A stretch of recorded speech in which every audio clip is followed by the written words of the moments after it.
400 boats a year go through St. Helena, 1,000 go through the Canaries. 1,000 boats a year. So what we're doing isn't magic. We're just one of 1,000. Even the groups They don't go around- south. Yeah, but you even know. the groups around Cape Horn, the class of this year, that year, it's growing. It was growing. I don't know. Because there's information, and there's a guide that's a Patagonian Tierra del Fuego nautical guide. Without it, it would be very dangerous, but with it, every 6 to 12 miles you got an anchorage. It's difficult to get there by sail, but once you're there, you just got to have the tankage or a lot of jerry jugs, because it's all motoring, and if you try and sail, it's real bad.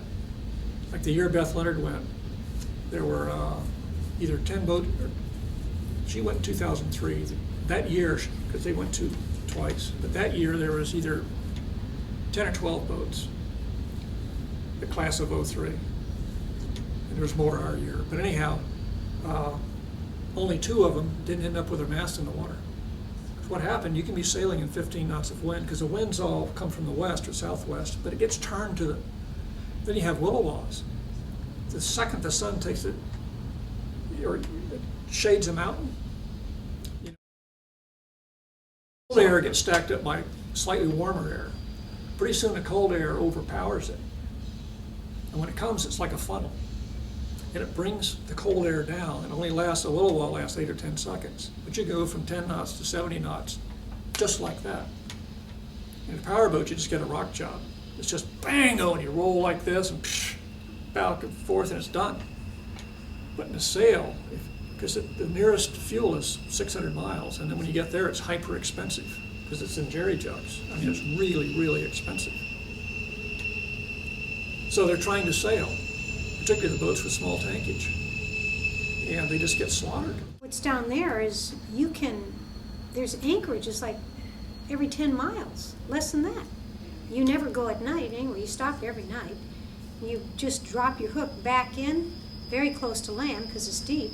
Take 2 lines ashore and you're snug as a bug. You're not moving. You can have 70 knots overhead and have 5 knots on deck.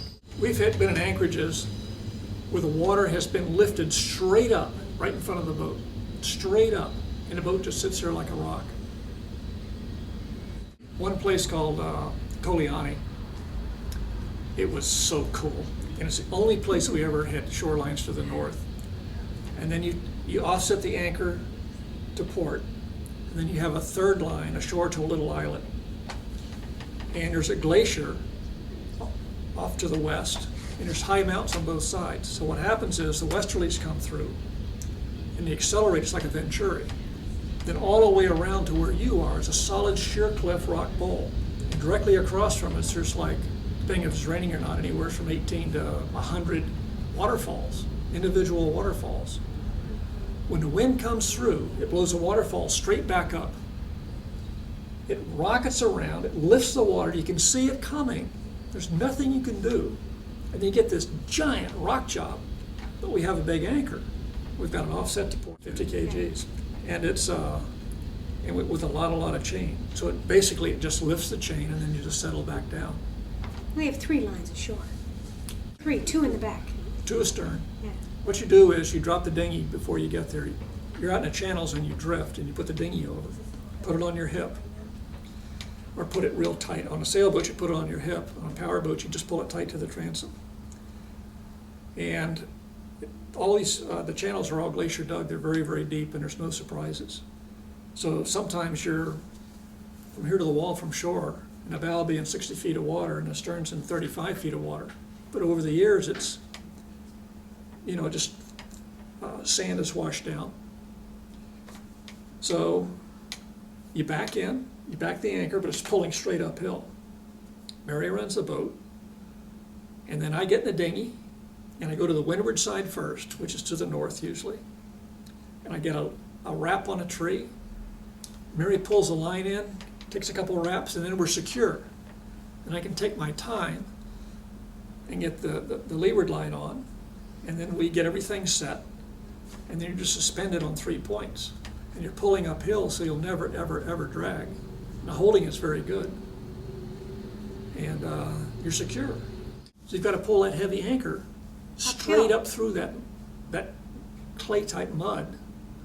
You don't move. I mean, plus there's no wind in the boat because you've always got trees behind you.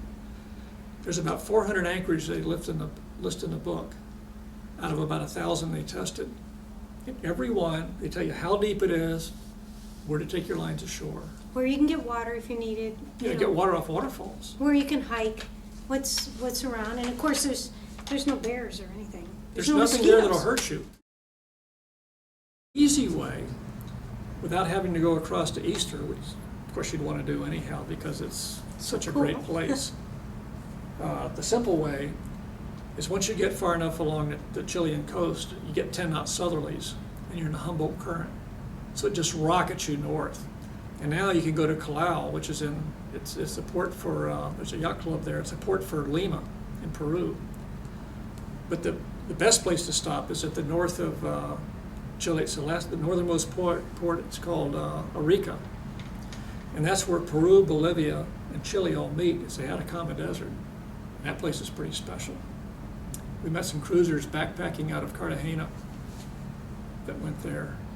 They came down to Ushuaia, and within like 2 hours, they were assimilated into the whole community. And they spent weeks there, you know, because they were just one of us. Yeah, our boat was an anomaly, of course, being the power boat there. But when we first got there, it's so funny. These guys have charter businesses. The people that stay there all the time, they go to take people in the canals around Cape Horn and then down to Antarctica, too. And at first they were a little bit, kind of standoffish because of the power boat. And then we're spending the winter there. We're not just passing through. Mm-hmm. And then after time goes by, we got to know each other more. And it was kind of funny because later on we realized what they were worried about was that we were going to get in the charter business because we had the perfect boat for it. You're, out of the weather, you're comfortable, you're not going to get knocked down in the sense of having the sails up. And they were a little like, I wonder if they're going to get in the charter business and have a little competition. It's so funny. There's cruise ships right there, huge cruise ships. In fact, we woke up one morning, I go up with my cup of coffee in the aft deck, and here's this, the cruise ship, the World, was there, and the people were out on their balcony with their binoculars looking at us, and we're looking at them. We had one guy, we always wore our foul weather gear, because it's, you never know what the weather's going to be like down here. It changes. It can snow and be sunny where you want to take your jacket off, and then it can snow within a couple hours. So when we go to shore in our dinghy, we'd always have all our stuff with us, backpacks and everything. So we had our fall weather gear on. It happened to be red. So get in the dinghy, and we go to the yacht club, which is really almost like a shack, and we walk into town. So we're walking along, and this guy comes up to me, and he says, "Are you Scott and Mary Flanders?" I'll tell you a funny story about that. He had a good friend. There's about 3 guys that are really good buddies. They're attorneys. And he had a friend that was going to build a custom build. So he wrote me, and I just laid the whole thing out for him. That's basically from what I knew from my vocation. Okay, so I laid out the whole thing. I said, this is what I would do. And I told him all the reasons. But he was going to go ahead with it. He had full drawings made. He was nearly ready to start construction, and then it finally sunk in. Finally sunk in. He ended up buying a 68. That's a great story. Pedigree, you're done. Buy gold to sell gold. That's what he used to say. It's one person steamboat. And boat builders, that's what I was in it every day. That's what I did for a living. And you see this mess. A guy may be a good metal worker, or they might have a good interior guy, but they may have poor systems guys. Or you get some of the boats, for example, built around fishing communities, and what's elegant to them is early Holiday Inn to us. And they may have great engines, but it doesn't mean, like I saw one that was built, it took forever to sell. It had outboard steering in it. It had an 1.25-inch ram that's supposed to go to sea. Okay, it's what we ran on our flats boats. Same exact ram. I mean, they just don't get it. You know, and the landing that supported the ram, and the support for the rudder stuffing box and everything was like a joke.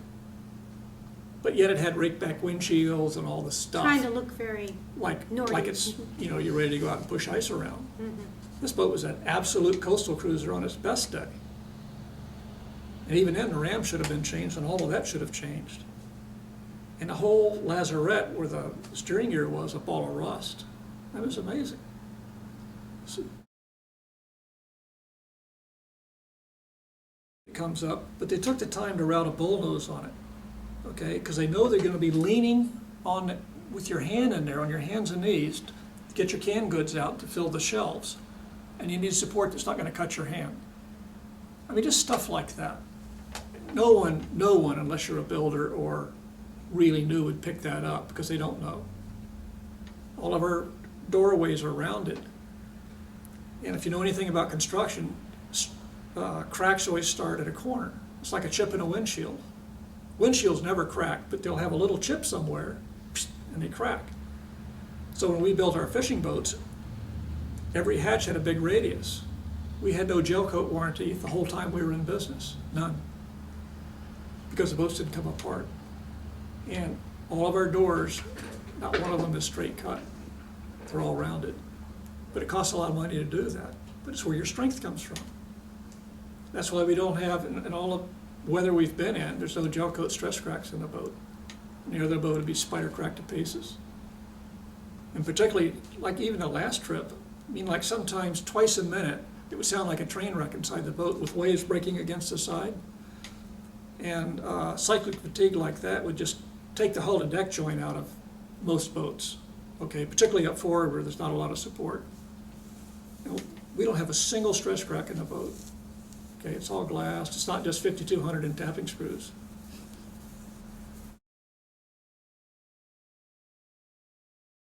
We thought when we were thinking about how much is enough and should we retire now and will our money last, that sort of thing.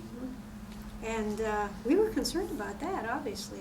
And but we thought, you know, we could work for more money, but what's the important thing is the next 10 years are so important. And here we are 9 years, now we're saying the next 10 years. But it's been good. We don't regret doing that.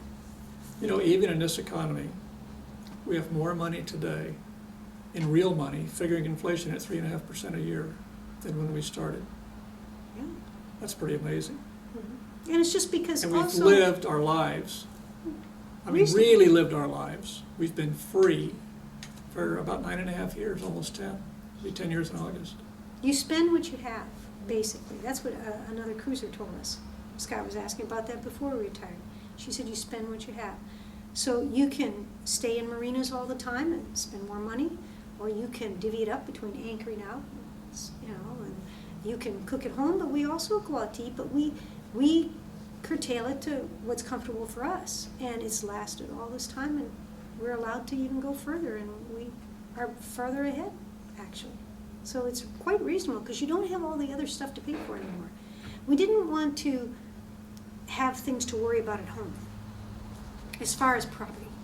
Some people don't do that. They still maintain something. But we didn't, because we wanted to be really free. We didn't want to have to pay for, you know, storage for a car and storage for furniture and that sort of thing, rent, and worry about leasing and that sort of thing. But it was very simple for us, and it's a lot less expensive than we ever thought it would be. And we sold the family home. We had the two boys come over, and Mary took a legal pad, divided it down the middle, and said, "What do you want?"